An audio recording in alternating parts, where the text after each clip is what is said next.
இப்போ coconut oil போட்டுக்கோங்க, ஊற்றிக்கோங்க.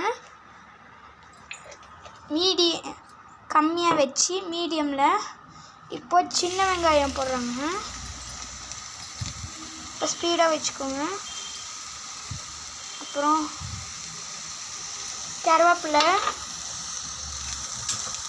இப்போது அதை நம்ம வணக்கிக்கலாம்.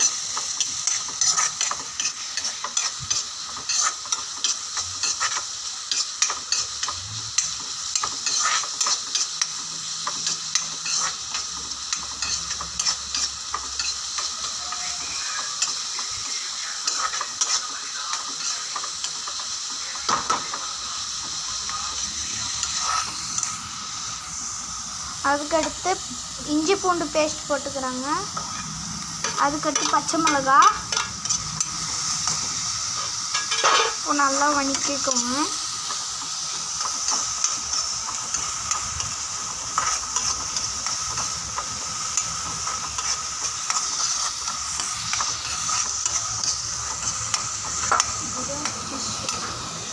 பாருங்க, இதுதான் ஃபிஷ்ஷோட உள்ளே இருக்கிற எக்கு.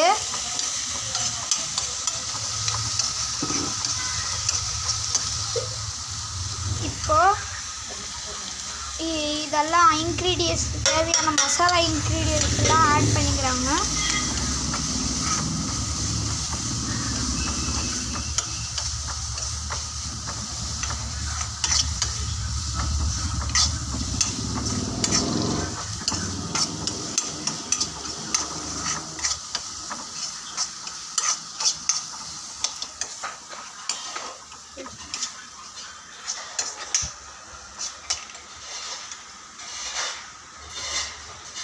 இப்போ ஃபிஷ்ஷோட எக்கு ஆட் பண்ணிக்கிறாங்க.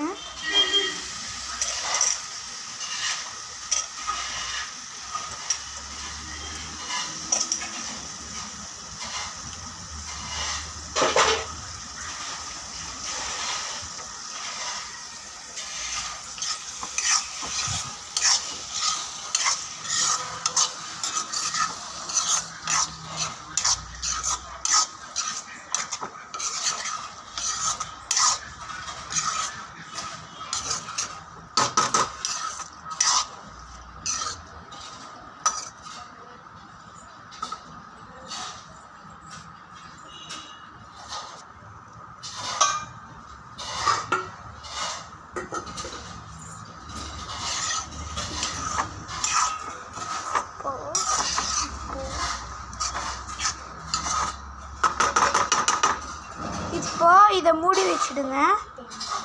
10 மினிட்ஸ்க்கு அப்புறம் பார்க்கலாம். அப்புறம் இப்போ நம்ம லாஸ்ட்டில் கொஞ்சம் பெப்பர் ஆட் பண்ணிக்கலாம். நல்லா எல்லா இடத்துலையும் தூவி விட்டுருங்க. ஓகே, அவ்வளோதான். இப்போ டேஸ்ட் பண்ணி பார்க்கலாம். ரொம்ப நல்லா இருக்குது, டேஸ்டியாக இருக்குது. அடுத்த தடவை நீங்களும் ட்ரை பண்ணி பாருங்கள். இது கேரளா டிஷ்.